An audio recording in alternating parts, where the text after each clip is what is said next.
भक्तों राधे राधे, जय श्री कृष्णा। भक्तों 7 जनवरी 2026 यानी बुधवार को पड़ रही है माघ महीने की पंचमी तिथि। और भक्तों ये वह तिथि है जो माघ महीने में पड़ने वाली सबसे बड़ी तिथि है, क्योंकि ये बुधवार के दिन पड़ रही है जो बहुत ही खास है। और भक्तों आप सभी लोग जानते हो बुधवार का अगर सबसे बड़ा कोई उपाय है तो वह एक चुटकी काले तिल वाला उपाय है। तो भक्तों इस बुधवार के दिन आप लोगों को इस एक चुटकी काले तिल वाले उपाय को जरूर करना है। बहुत सारे लोग होंगे जिन लोगों ने इस उपाय को ना किया हो, मतलब पूरा साल निकल गया उन्होंने किसी भी दिन काले तिल वाले उपाय को ना किया हो, पर भक्तों आपके पास एक आखिरी मौका बचा हुआ है जो कि 7 जनवरी के दिन है। तो इस दिन आप लोगों को इस वाले उपाय को जरूर कर लेना है, भले ही आपने पूरे साल भर इस उपाय को ना किया हो। पर अगर आपने इस माघ महीने के बुधवार के दिन अगर इस वाले उपाय को कर लिया तो आपको इस उपाय को करने का वह फल मिलेगा जिसकी आपने कभी कल्पना भी नहीं करी होगी। इसीलिए आप लोग इस वाले उपाय को एक बार जरूर कर लेना है ताकि आप लोगों के हाथ से ये मौका ना जा सके और आपको इस उपाय को करने का फल मिल सके। भक्तों यह उपाय पूज्य पंडितों और गुरुओं ने अपनी अभी की ही शिव महापुराण, जो हमारे हिंदू धर्म के 18 प्रमुख पुराणों में से एक है, उसी महापुराण की कथा में बताया है, जिस उपाय को आज हम आपको बहुत अच्छे से समझाने वाले हैं। इस वीडियो को देखने के बाद इस उपाय को समझने के लिए आपको कोई और वीडियो को देखने की जरूरत नहीं पड़ेगी। तो चलिए भक्तों उपाय को शुरू करते हैं। देखिए ये इस माघ महीने बुधवार के दिन ये इतना खास होता है, इतना महत्वपूर्ण होता है। देखा गया है कभी कभी बड़े बड़े पूजा पाठ अनुष्ठान से जो मनोकामना पूर्ण नहीं होते, वह माघ महीने के बुधवार के दिन एक छोटे से उपाय करने से ही आपकी मनोकामना पूर्ण हो जाती है। और बहुत सारे लोगों ने इस उपाय को किया भी है और उनको इस उपाय को करने का फल भी जरूर मिला है।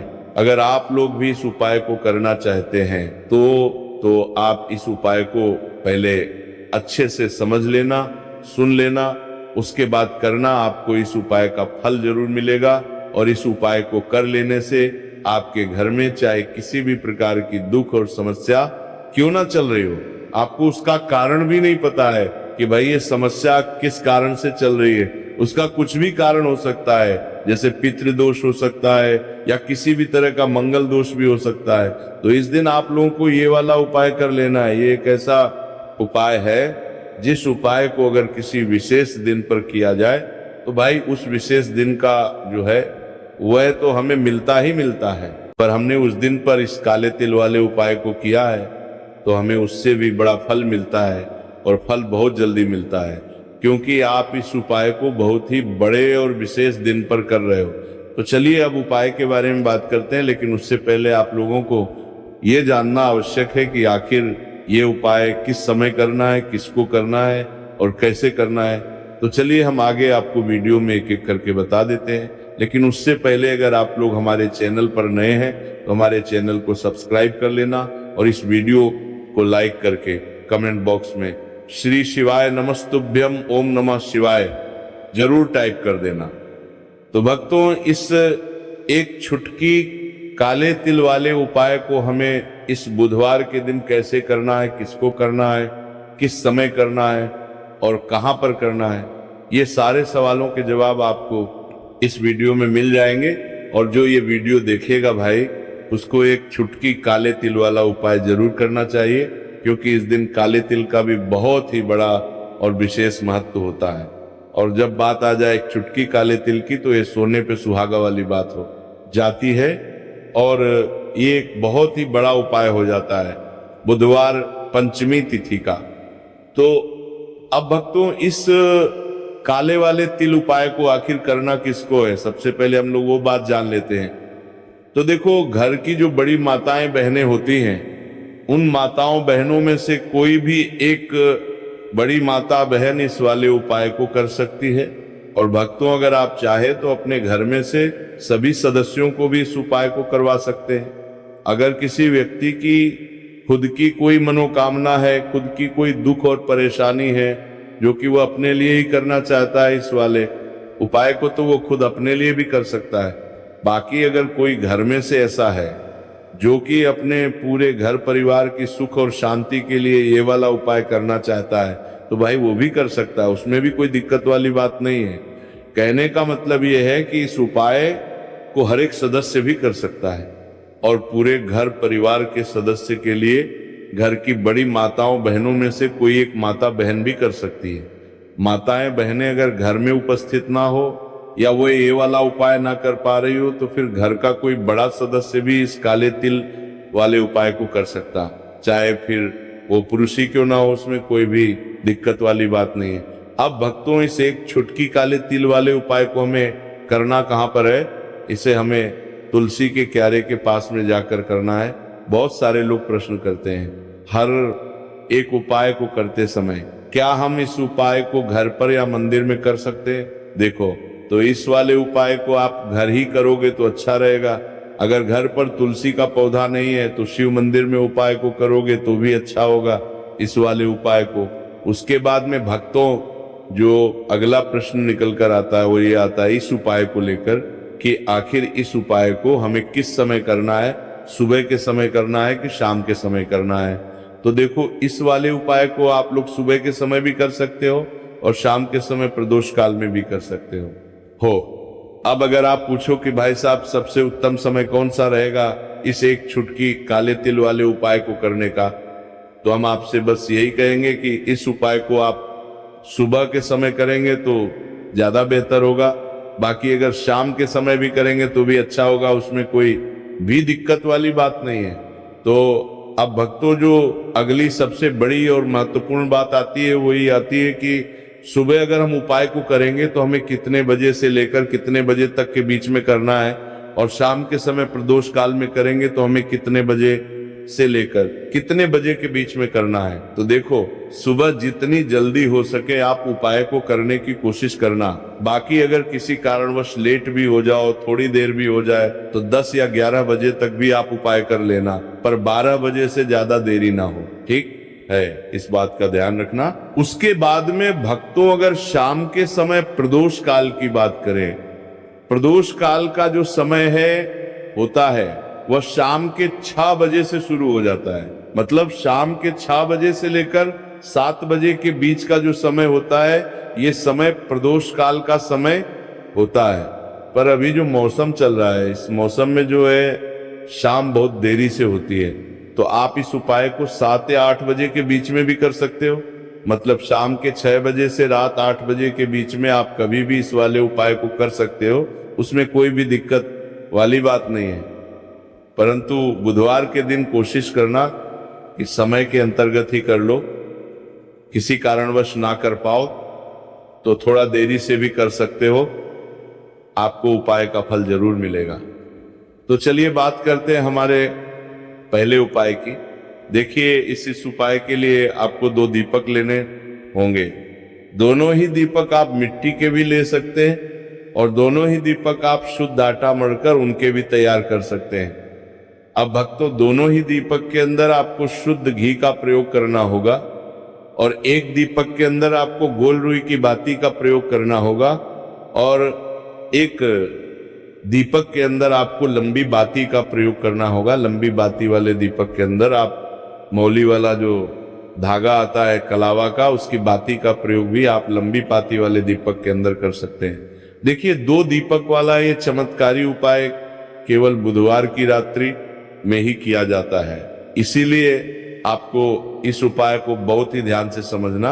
इसी के साथ में आपको एक छुटकी काले तिल के दाने लेना है और इसी के साथ में आपको मात्र एक चुटकी हल्दी भी लेनी होगी। अब भक्तों, ये सभी सामग्री लेकर के आपको रात्रि के समय पहुंच जाना है अपने घर में, जहां कहीं भी तुलसी जी का पौधा, तुलसी माता का निवास स्थान है, वहां पर देखिए भक्तों, सबसे पहले तो आपके पास जो एक गोल बाती का दीपक, उसे आपको तुलसी जी के वहां पर प्रज्वलित करना है। दीपक को प्रज्वलित करते समय आपको ओम नमो भगवते वासुदेवाय इस मंत्र का 11 बार जाप कर लेना है।